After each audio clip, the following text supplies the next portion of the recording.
Are all orcs evil? In The Lord of the Rings, it sometimes seems as if orcs are all just bad. But are there any good orcs that we just didn't see? Are they born evil? And can they be redeemed somehow? Hi everyone, this is Robert. Welcome to Deep Geek. If you like theories, background, history and lore about The Lord of the Rings, A Song of Ice and Fire and The Witcher, this is the place for you. Welcome. In popular culture, orcs are bad guys, the grunts of Sauron's army with no hope of redemption. Tolkien himself admitted that the word he used, orc, was derived from his understanding of an Old English word that meant demon or evil spirit, which makes it sound like he wanted us to think of them as always evil. But is that fair? Is there more to them than just being the bad guys? Well, let's start by taking a look at where orcs actually come from. Their origin is way back in time, even before the first age of Middle-earth. The elves had awakened, but the Valar were not yet aware. Melkor, Morgoth, the original main antagonist of Tolkien's world, was aware though, and if any elves strayed too far away from home, they would be waylaid and vanished. Still more were captured when Orome of the Valar did finally arrive and see the elves, for Morgoth had started a whispering campaign among them to fear the Valar's arrival, and so some just ran off when Orome arrived. We aren't told the details of what happened to those elves next, but we do read this in the Silmarillion. They were put in prison, and by slow arts of cruelty were corrupted and enslaved. And thus did Melkor breed the hideous race of the orcs in envy and mockery of the elves, of whom they were afterwards the bitterest foes. For the orcs had life and multiplied after the manner of the children of Iluvatar, and naught that had life of its own, nor the semblance of life, could ever Melkor make, since his rebellion in the Ainulindale before the beginning, so say the wise. And deep in their dark hearts the orcs loathed the master whom they served in fear, the maker only of their misery. This, it may be, was the vilest deed of Melkor, and the most hateful to Iluvatar. So, somehow, those unfortunate elves were corrupted and turned into orcs, a mockery of elves. Tolkien was clear that Melkor couldn't create life ex nihilo, out of nothing, so he used the elves he had captured as the starting point for his corruption and mockery, and then bred them. They multiplied in the manner of the children of Iluvatar. That's elves and humans. So yes, there were and are orc babies. They aren't just made from scratch each time. In truth, Tolkien was rather vague about this origin story and changed his mind several times about the exact nature of orcs, shifting to thinking they might be part human or animals taught to talk or several other ideas. I did a whole other video on that if you were interested, but for now let's go with the answer Christopher Tolkien used for the Silmarillion. Morgoth captured some elves, used evil sorcery to corrupt them out of subterranean heat and slime, and that way bred orcs. He didn't create the life force, only Eru could do that, but he could corrupt what was already there.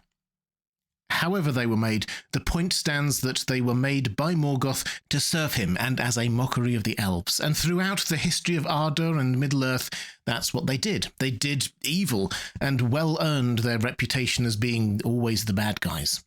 But in truth, there are hints that orcs aren't all irredeemably evil. To start with, we have to recognise that even in The Lord of the Rings, some of the orcs we meet have some, if not positive traits, then certainly some aspects of their character that are not just about being evil. For example, Ugluk, the leader of the Uruk-hai that capture Merry and Pippin, shows bravery in facing the Rohirrim, loyalty to his mission and clanmates, and an unwillingness to just hurt the hobbits for the sake of it. And Shagrat and Gorbag, the orcs who discover Frodo's body outside Shelob's lair, tellingly talk about elvish tricks disdainfully. Yes, they've clearly been brought up to believe that elves and humans are cruel and evil, but the very fact that they seem to be able to make a moral judgment about the degradation of elves implies that they do actually have a moral code, however twisted. And memorably, Gorbag suggests to Shagrat that they head off for an easier life somewhere. What do you say? If we get a chance, you and me'll slip off and set up somewhere on our own with a few trusty lads, somewhere where there's good loot, nice and handy, and no big bosses. A life of freedom and plenty without any big bosses, that's certainly relatable. And there are hints that maybe one or two orcs here or there might have been even more than just relatable. Tolkien mentions that when Sauron battled the last alliance of elves and men, All living things were divided in that day, and some of every kind, even of beasts and birds, were found in either host, save the elves only. They alone were undivided. So by implication, some orcs seem to have fought against Sauron then. Again, this isn't conclusive, but very suggestive that there were some orcs that weren't quite that bad. Which perhaps makes a bit more sense when you come back to that realization that orcs weren't just made from scratch each time. They grew up and had children, and generation followed generation. In order for that to happen, they presumably had to care for their children in some way, and each orc would have been different with different life experiences. Not all orcs were the same, however much we might want to imagine that they were. All of which doesn't sound like a race of irredeemable souls. Hard to redeem, almost certainly, but not irredeemable. And filled with bad traits, yes, but also with some more admirable ones, or not wholly evil ones. But enough of our speculating. What did Tolkien think? As is often the case, his letters are quite instructive on this matter, and as is also often the case, his thoughts on the subject are built on his theology. He writes this: "They, orcs, would be Morgoth's greatest sins, abuses of his highest privilege, and they would be creatures begotten of sin, and naturally bad." I nearly wrote irredeemably bad, but that would be going too far, because by accepting or tolerating their making, necessary to their actual existence, even orcs would become part of the world, which is God's, and ultimately good. This is deep stuff, but an important distinction, to Tolkien at least. Orcs are naturally bad. That's what they were created like, and that's what they are like. There's no getting around it. But if you have a world such as Tolkien's, which was created by an immutable and omnipowerful deity to be good, once orcs have been allowed to be made or tolerated by that deity, they become a part of that world, and therefore cannot be wholly evil in that ultimately good world. Redemption has to be possible for them. It's something that the elves seem to instinctively know. In Myths Transformed, a collection of Tolkien's later incomplete reflections on and revisions to his legendarium, a fascinating read by the way, Tolkien writes this: "The law states that orcs must not be dealt with in their own terms of cruelty or treachery. Captives must not be tormented, not even to discover information for the defense of the homes of elves and men. If any orcs surrendered and asked for mercy, they must be granted it, even at a cost. This was the teaching of the wise, though in the horror of the war it was not always heeded."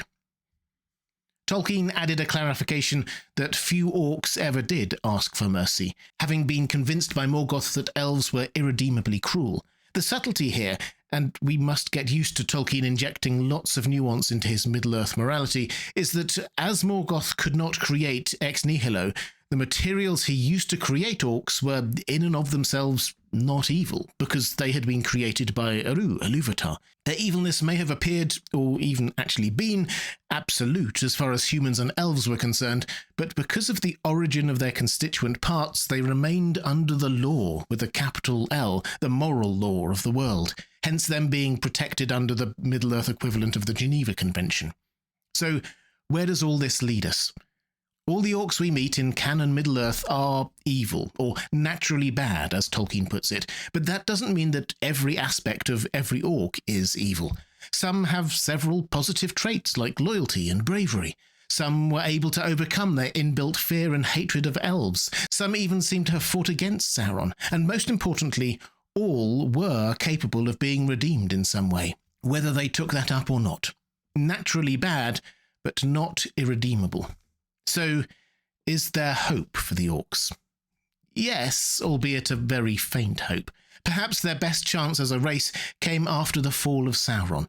Morgoth seems to have had an almost complete control over the orcs. Sauron a bit less strong, but still cutting to the hearts of most of them, to the extent that many just killed each other or sought the dark pits of the world after his fall. But the few that survived, they seem to just fade from history. Many of them were killed by the dwarves and Gondorians, but perhaps some delved deeper into the earth, hiding, and after generations of no influence from Sauron and needing to rely on each other for survival, perhaps then some, perhaps one or two, found that redemption that Tolkien held out for them. I hope so. If you'd like to see more Lord of the Rings videos, please click on the link on the left of your screen. Or if you'd like to support this channel, thank you. There's a link to my Patreon page on the right of your screen. That's all for this time.